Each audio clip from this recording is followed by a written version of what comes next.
បាទសួស្តីបងប្អូនអរគ្នាបាទថ្ងៃនេះគឺខ្ញុំមកផ្លាស់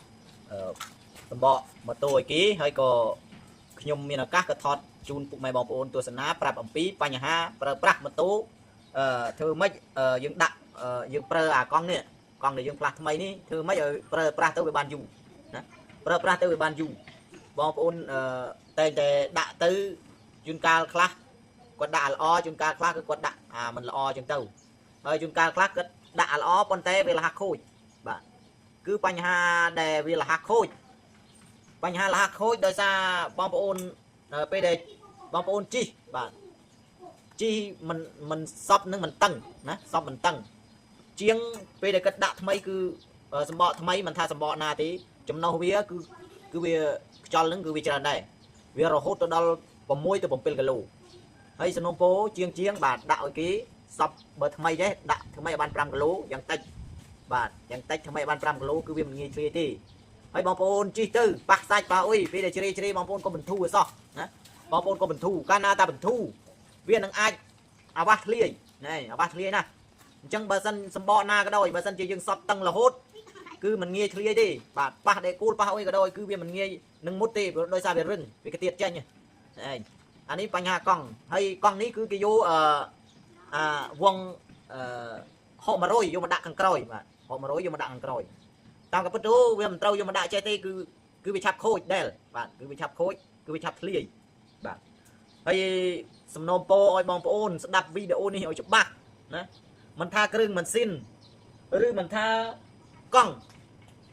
បងប្អូនដាក់អារបស់ល្អយ៉ាងណាក៏ដោយបើបងប្អូនមិនចេះថែរក្សាវាមិនចេះការប្រើប្រាស់វាក៏ប្រើមិនបានយូរដែរឧទាហរណ៍ថាជាងឬម៉ាស៊ីនថ្មីចេះក៏ដាក់សិតតែគ្រឿងល្អគ្រឿងស៊ីនហើយបងប្អូនយកទៅជីអាំងតាឬថ្មីហើយបងប្អូនមិនមួយខែទល់មួយខែមិនដេឌូប្រេងបាតមិនដេមើប្រេងបាតវាបាទហើយមិនដេផ្លុំសម្បុកអ៊ីផ្លុំអីធ្វើឲ្យវាបឺតខ្យល់ចូលអានេះហើយធ្វើឲ្យម៉ាស៊ីននឹងខូចលឿនបាទសំបីតែជាងណារៀបស្អាតឡាក៏ដោយហើយដាក់គ្រឿងស្អាតឡាក៏ដោយបើសិនជា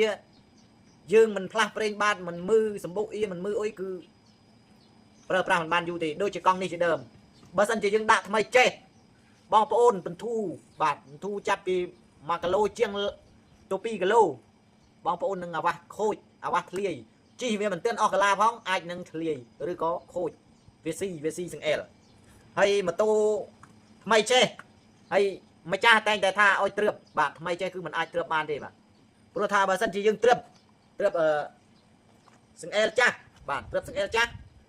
នេះព្រោះថាយើងកាត់គឺវាមិនបានត្រង់ទេបាទគឺវានូសាញចេះនេះវានូសាញចេះគឺអាសាញនេះឯងពេលដែលយើងដាក់ទៅគឺវាគីបសង្កត់ធ្វើឲ្យឆាប់ធ្លាយធ្វើឲ្យឆាប់ធ្លាយបំផុតអញ្ចឹងសំណូមពរថាបងដែលផ្លាស់ម្ចាស់ម៉ូតូដែលផ្លាស់ណែសម្បកថ្មីបងមិនបាច់ទ្រើបសង្អែលណែចាស់ទេបាត់ទ្រើបទេគឺដាក់វាជាធម្មតាដូចយើងតែងដាក់មកហើយសង្អែលពេលដែលយើងដូរអានេះថ្មីយើងត្រូវដូរសង្អែលថ្មីដែរណាបើសិនជាយើងដាក់សង្អែលចាស់ដែលមានប៉ះហើយបាទជីទៅក្តៅអាចនឹងធ្លាយកន្លែងប៉ះនោះណាអាចនឹងធ្លាយកន្លែងប៉ះហើយបងប្អូនរត់ទៅរោជាងអាចគឿសបាទគឿសម៉ូតង់ថ្មីនេះបាទគឿសម៉ូតង់ថ្មីនេះអាចនឹងកលិតចេះខូចតង់ថ្មីបើបងប្អូនផ្លាស់តាំងអានេះសម្បកថ្មីសង្អែលថ្មីគឺវាមិនងាយទេបាទវាមិនងាយទេឲ្យតែយើងសពតឹងរហូតគឺមិនងាយទេខ្ញុំមានបទពិសោធន៍ច្រើនបាទម៉ូតូខ្ញុំជិះមក2ឆ្នាំហើយម៉ូតូខ្ញុំដកពិសោធន៍មើលពេលដែលខ្ញុំសពតឹងរហូតគឺខ្ញុំជិះ2ឆ្នាំហើយគឺមិនដែលធ្លាយសោះបាទគឺមិនដែលធ្លាយសោះរហូតមកដល់ថ្ងៃនេះគឺម៉ូតូខ្ញុំគឺមិនទាន់ធ្លាយទេបាទហើយបងប្អូនទាំងអស់យើងត្រូវយកអាកង់ក្រោយហ្នឹងយកមកដាក់ខាងក្រោយអាខាងមុខដាក់ខាងមុខព្រោះថាវាដាក់កើតដូចគ្នាវាមានបញ្ហាអីទេប៉ុន្តែគិតថារបស់វាប្រើខាងមុខនឹងវារាងតូចបាទនេះអានឹងវាទំហំវាមិនសូវឡើងទេគឺវា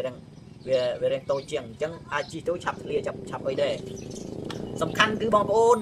ស្រឡាញ់បាទស្រឡាញ់យកទៅដាក់ខាងណាក៏បានដែរវាមិនខុសទេប៉ុន្តែសូមសំណូមពរឲ្យបងប្អូន